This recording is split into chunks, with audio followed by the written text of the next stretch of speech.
Seigneur, on veut te louer, on veut t'adorer ce matin pour l'Église. Merci pour les frères et sœurs. Merci de nous avoir réunis ce matin en ton nom. On a besoin les uns des autres. On a besoin de toi, Jésus. Et toi, tu prends plaisir d'être au milieu de tes disciples, de tes frères et sœurs spirituels. L'Église réunie en ton nom. Tu es là, Jésus. Tu l'as promis, on le croit. Même si des fois on ne le ressent pas avec nos émotions. Nous le croyons, Seigneur, avec notre tête et avec notre cœur. On te prie de bénir ce temps dans ta parole. Instruis-nous, puis aide-nous à contempler, comme disait le psalmiste, les merveilles de ta loi, les merveilles de ta parole. Aide-nous à être émerveillés par toi ce matin. Au nom de Jésus, Amen. Alors, ce que je voulais faire ce matin, c'était... La feuille, je vous encourage... Si vous ne l'avez pas pris, la feuille, prenez-la. Je vous encourage. C'est rare, je fais ça, là, puis c'est pas parce que c'est moi qui l'ai produit, mais je vous encourage à la réviser dans les prochaines semaines. Au moins une fois ou deux, il en reste là, des copies. Je vous encourage à la prendre, puis c'est un thème qui est important. Puis c'est comme une étude biblique ce matin. Là, ça va être sous forme un peu de prédication, mais c'est vraiment thématique, la maison de Dieu. Le besoin vital de l'être humain, c'est d'avoir une relation avec Dieu. Le besoin vital de l'être humain, c'est d'avoir une relation avec Dieu. Puis, dans le Nouveau Testament, à quelques reprises, Paul dit qu'avant d'être né de nouveau, avant d'avoir placé notre foi en Jésus sur une base personnelle, d'une façon personnelle, on était morts dans nos péchés. Nous étions morts spirituellement. Donc, pour revenir à la vie, il faut rencontrer Jésus d'une façon personnelle. C'est pour ça que je dis que d'avoir une relation avec Dieu, d'être restauré dans la communion avec Dieu est vital, sans quoi on est mort. Et puis comme chrétien, quand on s'éloigne de cette communion avec Dieu, on va pas remourir spirituellement, mais il y a comme une tiédeur qui s'installe, une lassitude, puis un désengagement. Et on a besoin de se motiver pour renourrir, rallumer la flamme de cette relation avec Jésus. Dieu nous a créés, et quand on lit dans la Genèse chapitre 1, chapitre 2, Dieu a soufflé le souffle de vie dans les narines d'Adam. C'est Dieu qui a mis la vie. C'est Dieu qui met la vie. C'est Dieu qui est la vie. Si je ne suis pas en communion avec Dieu, je ne suis pas en communion avec la vie.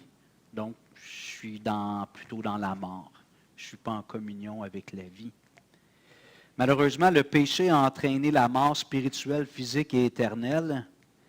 Et ce que Dieu a voulu faire en envoyant Jésus, c'est de restaurer, de rétablir les êtres humains dans cette relation vitale avec Dieu, de nous reconnecter avec Dieu. Je prends des fois l'image des appareils mobiles qu'on a aujourd'hui. On a beaucoup des téléphones, des tablettes, des ordinateurs portables, et ainsi de suite. Mais quand la batterie est pleine, on fait un bout de temps.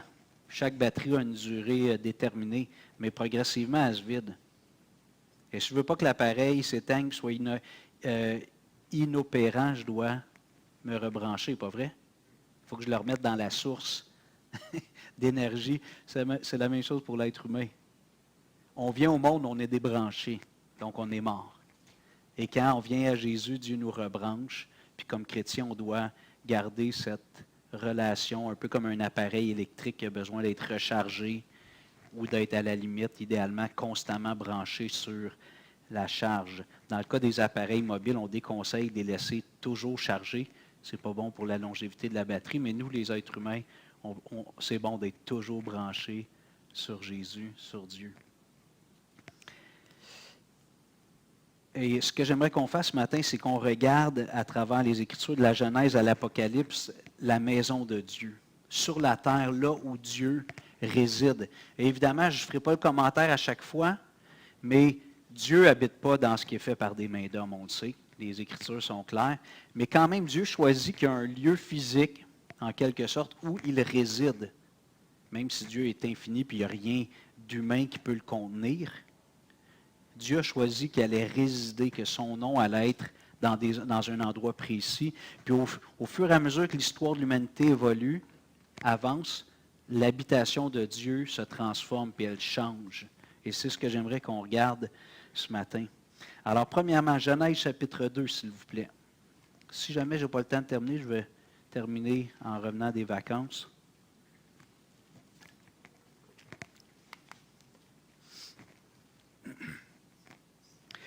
Chapitre 2, versets 7 à 17. Genèse 2, 7 à 17. Ce matin, Lynn et moi, pas ce matin, mais hier, il y a une amie d'enfance, j'ai trouvé ça touchant, puis on est amis, on est 4, 5, 6 amis sur Facebook, puis elle a envoyé une invitation. Il y a peut-être 2 mois, elle dit, pour mes 50 ans, le cadeau que j'aimerais te faire, ce serait qu'on soit ensemble. Ça fait 35 ans que je n'ai pas vu ce monde-là. Bon, on est restés amis par Facebook, puis hier, on est allé chez elle, puis on a eu du bon temps, puis j'ai eu l'occasion de leur partager mon cheminement, parce que quand ils m'ont connu, il y a 35 ans, je n'étais pas chrétien, j'étais même anti-religion, anti-Dieu, ça ne m'intéressait pas. Puis ils m'ont dit, comment ça fait que tu es devenu pasteur maintenant? Puis j'étais content de leur parler de ma rencontre avec Dieu dans Genèse chapitre 1. Puis, versets 7 à 17, et j'espère que chaque être humain va faire cette rencontre avec Dieu. L'Éternel Dieu forma l'homme, verset 7, de la poussière de la terre. Il souffla dans ses narines un souffle de vie, et l'homme devint une âme vivante. Puis l'Éternel Dieu planta un jardin en Éden du côté de l'Orient, et il y mit l'homme qu'il avait formé. L'Éternel Dieu fit pousser du sol des arbres de toute espèce, agréables à voir et bons à manger, et l'arbre de la vie au milieu du jardin, et l'arbre de la connaissance du bien et du mal. Un fleuve sortait d'Éden pour arroser le jardin, et de là il se divisa en 4 bras. Le nom du premier est Pichon, c'est celui qui entoure tout le pays de Havila, où se trouve l'or. L'or de ce pays est pur, on y trouve aussi le bdellium et la pierre d'onyx. Le nom du second fleuve est Gihon, c'est celui qui entoure tout le pays de Cush. Le nom du troisième est Hidékel, c'est celui qui coule à l'orient de la Syrie. Le 4e fleuve, c'est l'Euphrate. L'Éternel Dieu prit l'homme et le plaça dans le jardin d'Éden pour le cultiver et pour le garder. L'Éternel Dieu donna cet ordre à l'homme. Tu pourras manger de tous les arbres du jardin, mais tu ne mangeras pas de l'arbre de la connaissance du bien et du mal, car le jour où tu en mangeras, tu mourras certainement. Ici, on voit dans le mot Éden veut dire délice, c'est le jardin des délices. C'est le paradis. En termes plus populaires, jardin d'Éden, c'est le paradis. Mais qu'est-ce qui caractérise le paradis? Il y a certainement l'abondance de la végétation, tous les fruits, les légumes, tout ce qui pousse, l'abondance dans laquelle Adam se trouve. Mais il y a 2 choses qui sont remarquables et qui sont vraiment, je ne dirais pas plus importantes, parce que l'être humain, Dieu nous a donné un corps et on a besoin de manger, donc c'est important de manger, je ne peux pas négliger ça. Mais il y a premièrement la présence de Dieu. Dieu est là dans le jardin et il cohabite en quelque sorte avec Adam, puis rapidement après, Ève s'ajoute au couple. Dieu habite là avec eux. C'est le lieu de rencontre, le lieu où Adam et Ève ont une communion avec Dieu sans obstacle. Il n'y a rien qui vient faire interférence entre Adam et Ève et Dieu. Et en plus, il y a l'arbre de vie. L'arbre de vie qui permettait à Adam et Ève de vivre éternellement. Comment ça marche tout ça? Je ne comprends pas trop. J'accepte les Écritures. Je ne crois pas que c'est une métaphore, une allégorie, c'est littéral. Il y avait un arbre, et quand les hommes, l'homme et la femme mangeaient ça, ça les régénérait, ça leur donnait la vie éternelle. Et il y a quelque chose d'autre d'intéressant. Souvent, on se pose la question, on en parlait justement avec Mme Bouchard jeudi soir. Dieu place le jardin, l'arbre de la connaissance du bien et du mal. Et des fois, les gens, quand on est un petit peu dans la quête ou peut-être même dans l'argumentation, on se dit, pourquoi Dieu a mis cet arbre-là? Pour venir tenter l'homme puis la femme, tu sais, puis donner la possibilité de tout gâcher. La réponse est simple. C'est que d'obéir à Dieu, c'est une façon de l'adorer. Adorer Dieu, c'est lui obéir. Dieu, ce n'est pas juste notre chum. Vous comprenez? Ce n'est pas juste copain, Dieu. Dieu, c'est Dieu. Nous, on est les êtres humains. Et de mettre une interdiction, il semble qu'il n'y avait aucune autre interdiction, aucune autre règle. Puis je partageais avec Mme Bouchard, on avait du fun avec Linda, puis on disait, imagine, tu sais, que, je ne sais pas c'est quelle votre chaîne d'alimentation préférée, IGA, Adonis, Métro, peu importe, là.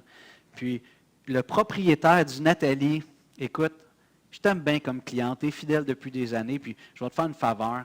À partir d'aujourd'hui, tu viens quand tu veux, tu remplis 1, 2, 3 paniers, never mind, tu prends tout ce que tu veux, tu ne passes pas à la caisse.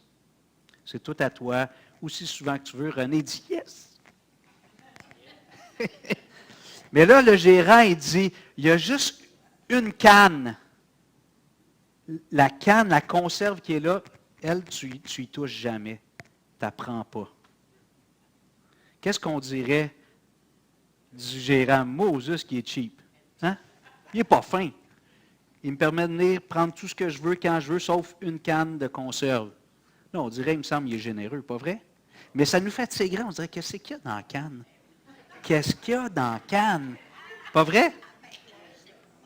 Et ça, il y a un élément de curiosité qui est peut-être, en quelque sorte, je vais dire, pur ou vierge, mais il y a un côté de rébellion aussi. L'interdiction est attirante, pas vrai? Vous vous souvenez, vos enfants, tu sais, prends pas ça, on se tourne la tête, qu'est-ce qu'il fait? Il va pas tout le temps, mais il y a une attraction dans le cœur humain pécheur d'aller vers l'interdit. Mais franchement, les gars, imaginez que vous connaissez M. Albi, le géant, qui a un concessionnaire d'à peu près toutes les sortes d'autos. Puis on va dire qu'il y a en plus les autos de luxe, je ne sais pas s'il a, là, Mercedes, Porsche, Lamborghini et compagnie. Puis là, il dit, Richard, écoute, M. Albi, il dit, Richard, quand tu veux, tu rentres, tu demandes à la réceptionniste une clé, tu pars avec l'auto, tu la ramènes quand tu veux, tu prends une autre auto, pas de problème. Il y a juste l'auto là-bas, je ne veux pas que tu apprennes. Dans tous mes véhicules, toutes les marques possibles et impossibles, il y a juste celle-là que je ne veux pas que tu prennes. Richard dirait, Moses qui est cheap. Il est cheap, hein? Mais là, vous direz, qu'est-ce qu'il y a ce char-là? Qu'est-ce qu'il y a de spécial? Je peux tout prendre les autres, des autos à 500 000, tu sais, des autos de luxe. Je ne peux pas prendre ça. Qu'est-ce qu'il y a? Qu'est-ce qu'il y a là, cette voiture-là? Ça, c'est ce que Dieu offre à Adam et Ève. Il leur offre l'abondance, tous les arbres du jardin, mais il y a juste un. Et c'est simple, Dieu voulait qu'Adam et Ève démontrent du respect envers Dieu. Parce que sinon, c'était chumé en quelque sorte. Vous comprenez avec Dieu? Une relation amicale, mais quand il y a une règle, ça te rappelle qu'il est supérieur, puis c'est lui qui a l'autorité. Et d'adorer Dieu pour l'être humain, c'est aussi d'obéir à Dieu, d'avoir du respect, ce qu'on appelle souvent la crainte de Dieu. Et dans le Nouveau Testament, qu'on appelle l'amour pour Dieu, de garder ses commandements, c'est de l'aimer. C'est de se rappeler, puis d'affirmer à Dieu, tu es Dieu, puis tu as le droit de me donner des directives. C'est pas moi qui est le maître de mon destin, puis le maître de mon univers, c'est toi qui es le maître. Alors, on peut s'entendre si on revient au Jardin d'Éden, juste dans les versets 18 à 25, je ne le lirai pas, il y a la création d'Adam et de Ève, l'épouse à partir de la côte d'Adam. Et ce qui est formidable, c'est qu'on voit Adam et Ève qui sont heureux ensemble, et le verset 25 ajoute qu'ils étaient tous deux nus et ils n'en avaient point honte. Puis ce que Dieu est en train de dire ici, c'est qu'il n'y avait rien de caché l'un à l'autre. C'était littéral, là, mais ils ne se cachaient rien l'un à l'autre. Qu'est-ce qu'on voit après quand après la chute, Dieu vient et Adam, il se cache. Donc, le péché est venu mettre ce genre de voile, un désir de ne pas s'ouvrir entièrement. Et quand Adam et Ève, avant la chute, ils étaient tous deux nus, ils s'ouvraient l'un à l'autre, rien à cacher, puis c'était naturel, c'était même pas intentionnel, c'était comme ça. Puis, ils n'en avaient pas honte. Donc, justement, il n'y avait pas quelque chose qu'ils auraient aimé cacher à leur époux, leur épouse. C'était authentique, rien à cacher. Maintenant, avant la chute, qu'est-ce qui fait? Comment on peut caractériser le Jardin d'Éden? C'était un lieu très saint. C'était un lieu très saint. Il y avait zéro péché. Dieu était là. Les deux conditions pour qu'un lieu soit saint, c'est la présence de Dieu, puis l'absence de péché. Un lieu très saint, puis un lieu très bon. C'était le plan de Dieu que l'homme et la femme vivent dans cet état de plénitude, de satisfaction pour l'éternité en ayant accès à l'arbre de vie. Maintenant, si on va justement au chapitre 3, la chute, Genèse 3, verset 7, je vais laisser faire le début du chapitre où il y a le récit justement de l'incident, mais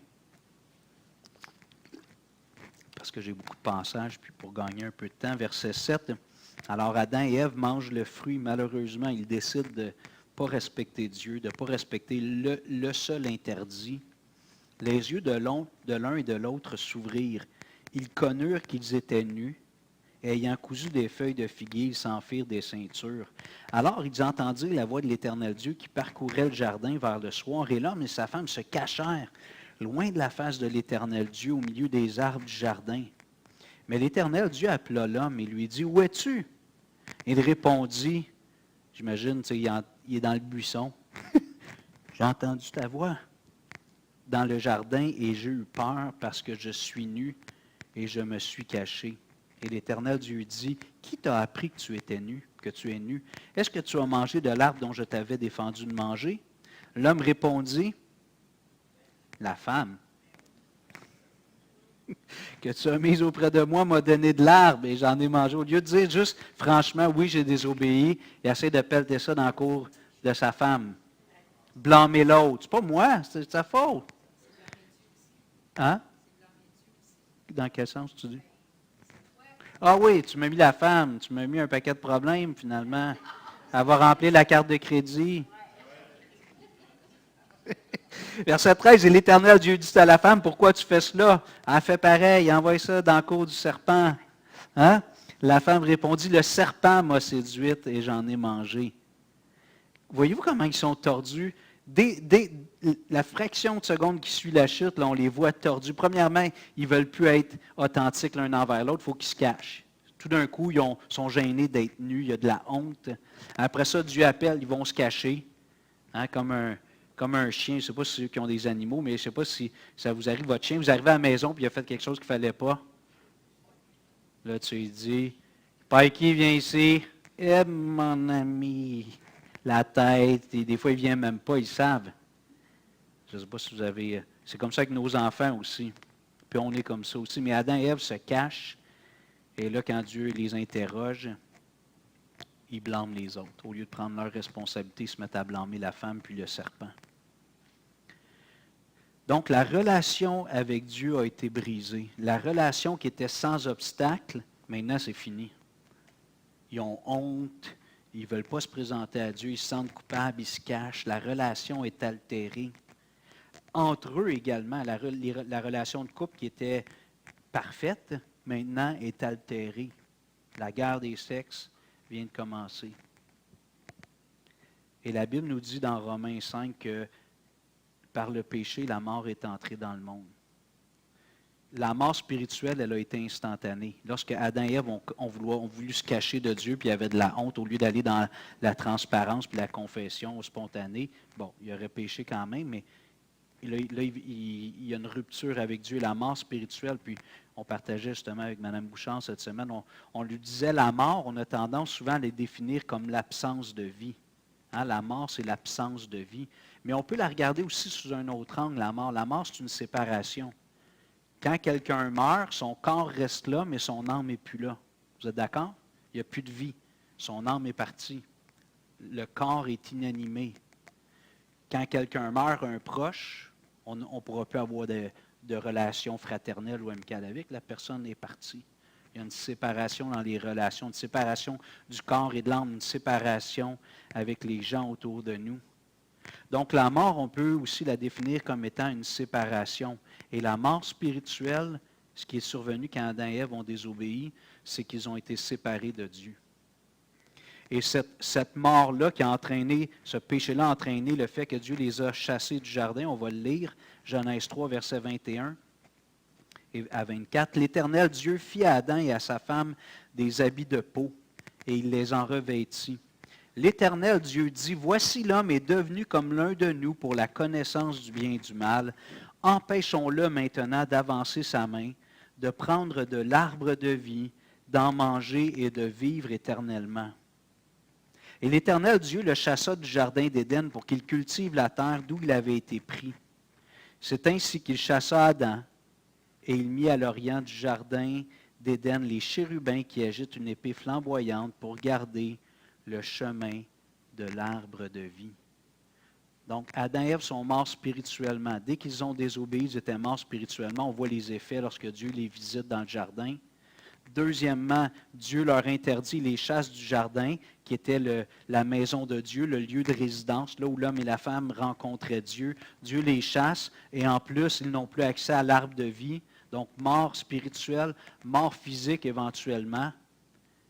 Puis malheureusement, bon, on ne sait pas tout à fait, Adam et Ève, peut-être qu'il y a différentes hypothèses. Est-ce qu'ils ont été sauvés lorsqu'il a mis l'époux? Je ne sais pas. Mais pour l'être humain, s'il n'y a pas de restauration puis de salut qui intervient durant son vivant, c'est la mort éternelle qui l'attend. Séparé de Dieu pour l'éternité, ce qu'on appelle dans le langage populaire l'enfer. L'enfer, c'est d'être séparé de Dieu de façon définitive et complète.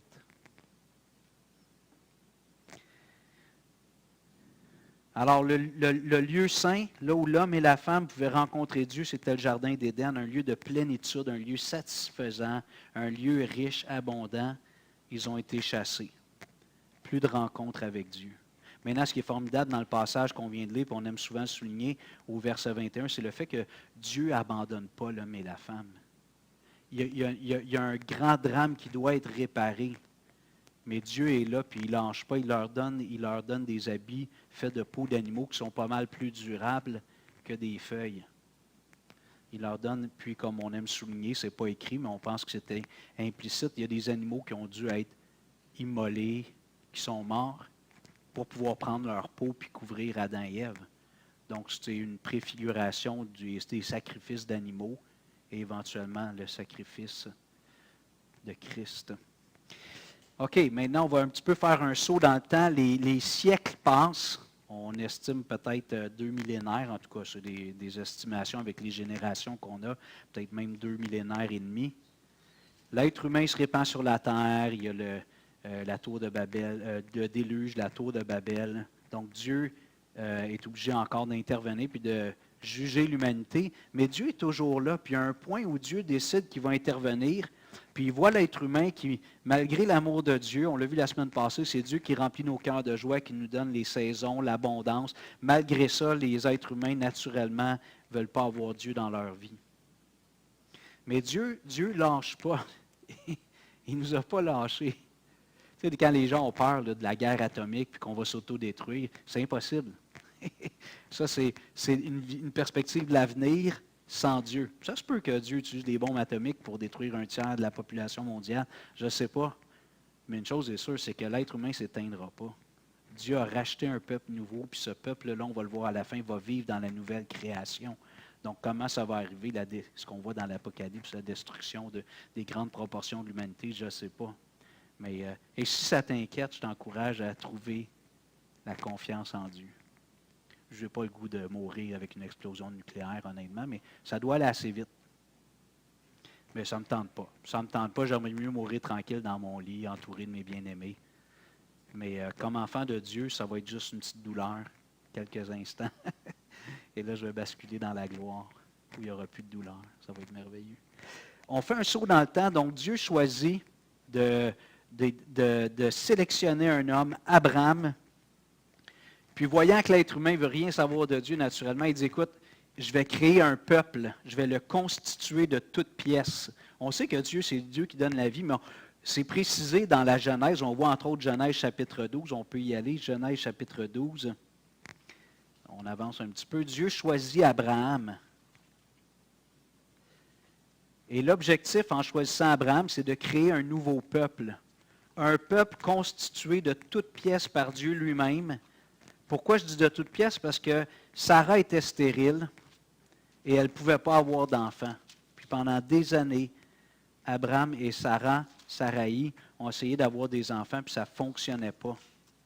Mais là, Dieu choisit cet homme-là, qui était un idolâtre. Abraham, il vivait dans un pays où les gens étaient idolâtres. C'était un idolâtre, mais Dieu l'interpelle. Il lui lance un appel irrésistible. Verset 1 à 3. L'Éternel dit à Abraham, va-t'en de ton pays, de ta patrie, de la maison de ton père, dans le pays que je te montrerai.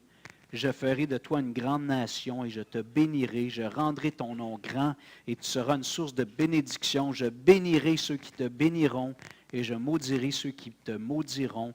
Et toutes les familles de la terre seront bénies en toi. Dans le fond, moi, l'image que j'ai un peu, c'est Dieu regarde l'humanité, puis il n'y a rien à faire, on est rebelle, on ne veut pas du vrai Dieu, on veut un Dieu domestique qui nous rend service quand on en a besoin. Protège-moi en voyage, merci.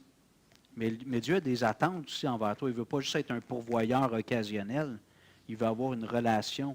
Et comme dans le jardin, Dieu s'attend à ce qu'on obéisse. C'est une façon de l'adorer puis de reconnaître sa divinité puis sa suprématie. Donc, Dieu, ce n'est pas un domestique à qui on fait appel quand on a besoin seulement. Dieu, c'est le maître et moi, je suis son domestique, si vous permettez. Moi, je suis son serviteur. Lui, c'est le maître. Mais c'est un bon maître, c'est le meilleur. Alors, Dieu regarde l'humanité puis il se dit, il n'y a rien à faire avec eux autres. Une bande de cabochons. Ils sont rebelles. Ils ne veulent rien savoir de moi. Ils sont toujours en train de s'éloigner. Avant le déluge, toute la terre était remplie de méchanceté. Le cœur des hommes était rempli de méchanceté tous les jours. C'est ça que le texte nous dit. Et là, Dieu dit, je vais en prendre un. Excusez-moi l'expression, un cabochon dans la gang, je vais en prendre un. Puis je vais le chouchouter, puis je vais en prendre soin, puis je vais le bénir. Puis de lui, je vais faire sortir un peuple nombreux. Puis de ce peuple-là, il va avoir des bénédictions pour toutes les nations. Alors, il choisit Abraham, qui ne le méritait pas plus qu'un autre. Et Dieu touche son cœur, puis effectivement, le plan se réalise. Mais si on remarque dans ce qu'on vient de lire, Dieu dit, je vais te prendre, puis tu vas aller là où je vais te montrer. Dieu est en train de dire, je veux avoir une résidence, un lieu de résidence. C'est comme si Dieu n'a pas d'adresse sur la terre, puis il dit, je veux avoir une adresse.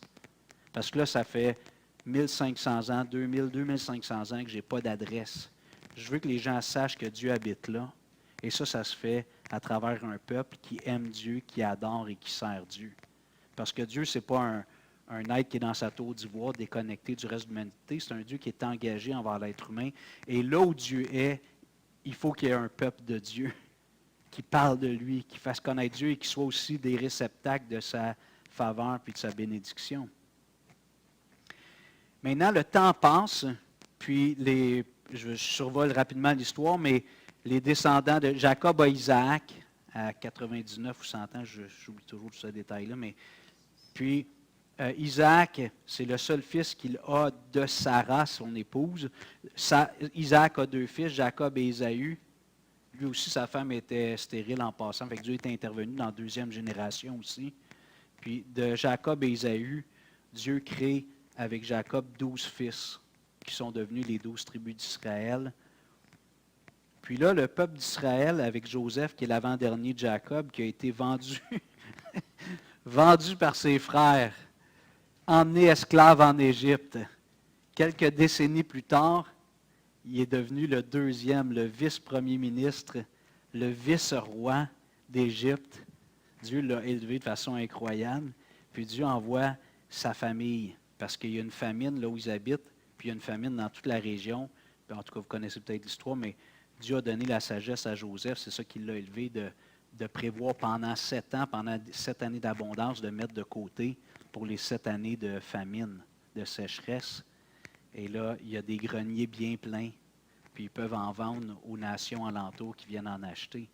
Et là, ses frères viennent, puis finalement, Joseph se dévoile, il fait venir son père et sa famille en Égypte, dans le pays de Goshen ou Goshen, puis parce que c'était des bergers, puis il y avait des grands troupeaux, il y avait de la verdure. Mais après que Pharaon soit mort, plusieurs générations plus tard, 400 ans plus tard, le Pharaon, le roi d'Égypte, ne connaît pas l'histoire. Il a oublié l'histoire de Joseph, puis que c'est lui qui a sauvé l'Égypte, en quelque sorte. Dieu a sauvé l'Égypte par la sagesse de Joseph. Puis là, il décide de persécuter le peuple hébreu, les descendants d'Abraham. Ils deviennent des esclaves. C'est la petite misère. Et là, Dieu se révèle à Israël, puis il se présente comme le Sauveur, comme le Dieu d'Abraham, d'Isaac et de Jacob, qui va venir accomplir sa promesse. Déjà, ils sont quelques millions. Donc, tu vas devenir le père d'une grande nation, c'est déjà réalisé. Mais le projet de Dieu d'habiter au milieu de ce peuple-là, puis que ce peuple-là soit la lumière des nations, ça ne s'est pas matérialisé. Exode chapitre 6, s'il vous plaît. Exode chapitre 6.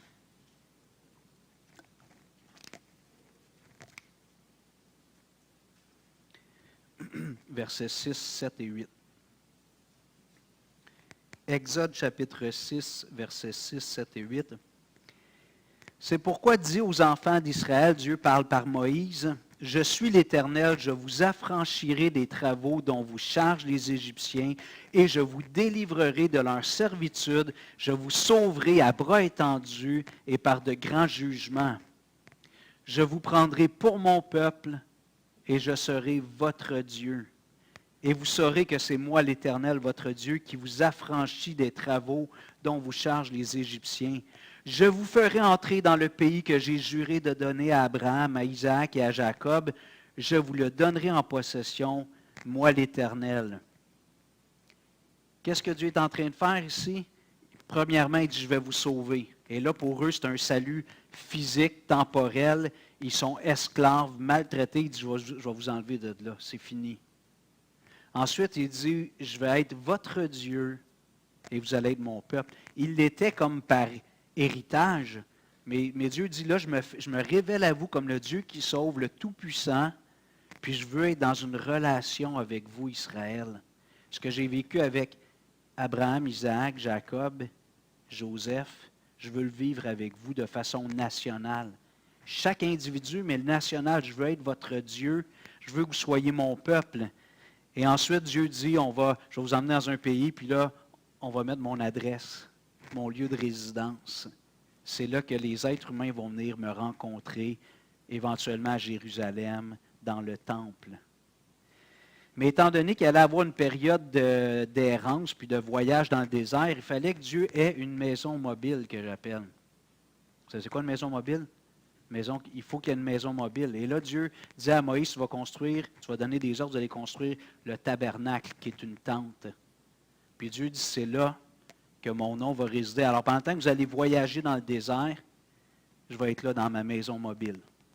Puis je vais marcher devant vous, puis on va se rendre lentement vers la terre promise. Je le lis rapidement, Exode 25:8. Ils me feront un sanctuaire et j'habiterai au milieu d'eux. Puis quand on regarde dans Nombre chapitre 2, versets 1 et 2, l'Éternel parla à Moïse et à Aaron et dit, les enfants d'Israël camperont chacun près de sa bannière. Il y avait 12 tribus séparées en 4 groupes de 3 tribus, 3 tribus, 3 tribus, 3 tribus. Puis il dit, le tabernacle, mon sanctuaire, va être au milieu. Les enfants d'Israël camperont chacun près de sa bannière, Nombre 2, 2. Sous les enseignes de la maison de ses pères, ils camperont vis-à-vis et tout autour de la tente d'assignation ou le tabernacle. Donc, c'était symbolique, mais le temple était au milieu. Tribus est au centre. Quand je vais habiter au milieu de vous, là, c'est visuel, c'est tangible. 4 tribus, 3, 3. Les 4 points cardinaux. Puis la tente d'assignation, la tente de la rencontre, le tabernacle sont au milieu. Dieu veut habiter. C'est le désir de Dieu. Ça a été perdu dans le jardin d'Éden. Dieu veut, c'est ça son désir ultime pour l'être humain, c'est d'habiter au milieu de son peuple et d'être en communion avec nous, les êtres humains qui faisons partie de son peuple. Le tabernacle était le lieu où Dieu habitait, en quelque sorte. Comme j'ai dit tantôt, Dieu est trop grand pour habiter dans une construction humaine, mais c'est ça qu'il avait décidé. Lui-même, il le dit. Et qu'est-ce que le peuple faisait dans le tabernacle où je vous fais participer? Qu'est-ce qu'il devait faire? Ça servait à quoi, cette tente-là? À faire des mariages, des festivités? Holocauste, offrir des sacrifices, certains comme des sacrifices expiatoires pour payer pour les péchés, des sacrifices d'action de grâce. Il y avait différentes formes d'holocauste, des animaux qui étaient immolés, entre autres pour le péché et pour l'adoration. Et ce lieu-là servait à purifier le peuple, à adorer Dieu et à rencontrer Dieu. La tente d'assignation, le tabernacle, était le lieu de communion, un lieu très saint. Un lieu très saint où le peuple de Dieu venait recevoir le pardon des péchés et offrait à Dieu leur adoration. La raison d'être de l'être humain, d'être en relation avec Dieu, doit passer depuis la chute par la purification. Il faut que la question du péché soit réglée dans ma vie pour que je puisse être en communion avec Dieu. Et là, on voit ici avec la tente d'assignation où il y avait le souverain sacrificateur rentrait une fois par année dans le lieu très saint où il y avait l'arche de l'Alliance. Puis ça dit qu'il entrait avec du sang, mais pas le sien, le sang d'animaux, pour offrir pour ses péchés et ceux du peuple. Et il y avait des offrandes qui étaient présentées à Dieu aussi. Donc le tabernacle était en quelque sorte, de façon un petit peu imagée, la maison mobile de Dieu. Par la suite, David, là on saute encore quelques siècles, David a à cœur de construire un temple à Dieu. Là, le peuple a pris possession de la terre promise. Ils sont bien établis dans ce qu'on appelle maintenant Israël, un territoire plus grand que le territoire actuel. Puis là, David a à cœur, il dit, hey, moi j'ai un beau palais, je suis le roi, puis Dieu il habite encore dans une tente. Ça ne marche pas. Il dit, on va construire une maison à Dieu. Si moi j'ai une maison, Dieu, il faut qu'il y ait une maison. Pas une maison mobile, une tente roulotte. On va lui construire un temple. Et dans le temple, ça a été la même chose. Ce qu'on voit pour le tabernacle, ça a juste été transposé dans une résidence fixe. Donc là, Dieu avait une adresse. La maison de Dieu était là. 1 Roi 8-10, après la dédicace, finalement, c'est Salomon, le fils de David, qui a construit le temple. 1 Roi 8-10, au moment où les sacrificateurs sortirent, on vient d'offrir, on fait la dédicace, l'ouverture officielle de la maison de Dieu. Au moment où les sacrificateurs sortirent du lieu saint, la nuée remplit la maison de l'Éternel. Il y a eu quelque chose de visible. Dieu est venu s'installer là. Il a dit, vous m'avez construit une maison, Dieu a donné les plans, puis tout ça, tout est que je vais venir habiter là. Ça, c'est mon adresse fixe, mais pas permanente. Mon adresse fixe. Mais si on réfléchit, qu'est-ce qui faisait que ce lieu-là était un lieu très saint? C'était parce que Dieu était là. Si Dieu n'est pas là, ça n'a plus de valeur. Si Dieu n'est pas là, ça n'a plus de valeur. Et dans ce lieu-là, le peuple offrait le sang des animaux pour expier leurs péchés, puis offrait des offrandes d'adoration à Dieu. Maintenant, Dieu avait un plan plus grand que ça encore. Il ne voulait pas que ça reste à Jérusalem puis que ça se limite à cet endroit-là. Et là, on passe de l'Ancien Testament au Nouveau Testament. Dieu a décidé d'envoyer Jésus. Et dans 3 semaines, on va continuer. Comme avec la télé, tu sais. Prochain épisode, parce que là, le temps passe, puis je n'entamerai pas ce point-là, il est tellement riche. Mais je vous encourage, vous avez les feuilles, ça vous tente d'aller lire les textes dans les prochaines semaines. Vous n'êtes pas obligés, là, parce que je vais l'exposer quand même. Mais ça vous tente d'aller le lire dans les prochaines semaines. Je vous invite à vous lever, s'il vous plaît, puis on va prier. Seigneur, on veut te louer, on veut t'adorer pour le fait que tu n'as pas baissé les bras. Quand Adam et Ève ont désobéi, tu aurais pu juste livrer l'humanité à elle-même, te désengager complètement, puis dire, organisez-vous avec vos problèmes. Mais tu as décidé de rester engagé parce que, comme on a vu la semaine passée, tu as créé l'homme et la femme à ton image, à ta ressemblance, et tu nous aimes. Même si on n'est pas aimable, tu nous aimes. Et Seigneur, ton désir, ce n'est pas d'être un roi majestueux dans sa tour d'ivoire, son trône d'ivoire, qui gouverne très loin de ses sujets, de ses fidèles. Non, tu veux être là, tu veux être le roi qui habite au milieu de son peuple, le Dieu qui habite au milieu de son peuple, le Père qui habite au milieu de ses enfants. Mais jusqu'à la venue de Jésus, tu étais comme le Dieu, le roi, le juge qui siège sur un trône au milieu de son peuple. Tu ne t'es pas fait connaître encore comme le bon Père qui aime ses enfants, qui veut créer une nouvelle famille, une grande démarche d'adoption planétaire. Seigneur, je te prie que dans nos cœurs, tu nous aides à être émerveillés par ta grandeur et surtout ta résilience envers nous, les êtres humains, ce matin, qu'on soit émerveillés par ta résilience à ne pas nous larguer comme des vieilles chaussettes sales, alors que c'est juste ça qu'on mériterait. Tu nous aimes.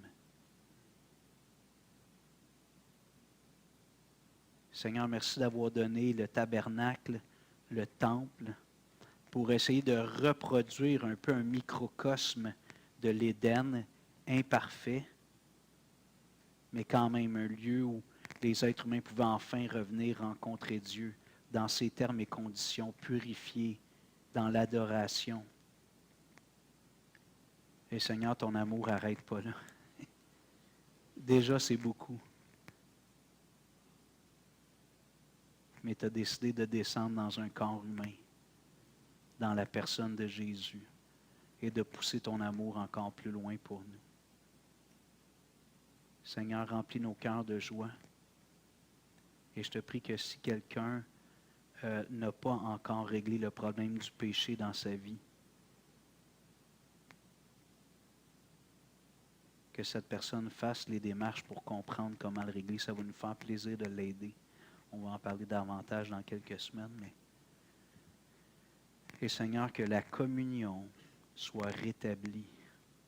Merci de l'avoir fait dans ma vie. J'étais comme une vieille chaussette sale qui ne méritait pas ton amour, mais tu m'as aimé.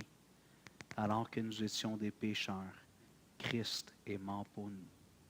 Merci. Et donne-nous, Seigneur, de toujours bien comprendre la valeur de cette présence de Dieu au milieu de son peuple. Tu es avec nous ce matin. Tu es là, comme tu l'étais dans le temple, comme tu étais dans le tabernacle, comme tu étais dans le jardin d'Éden. Tu es là au milieu de nous. Donne-nous de le saisir, de le vivre, de le partager. Au nom de Jésus, s'il te plaît. Amen.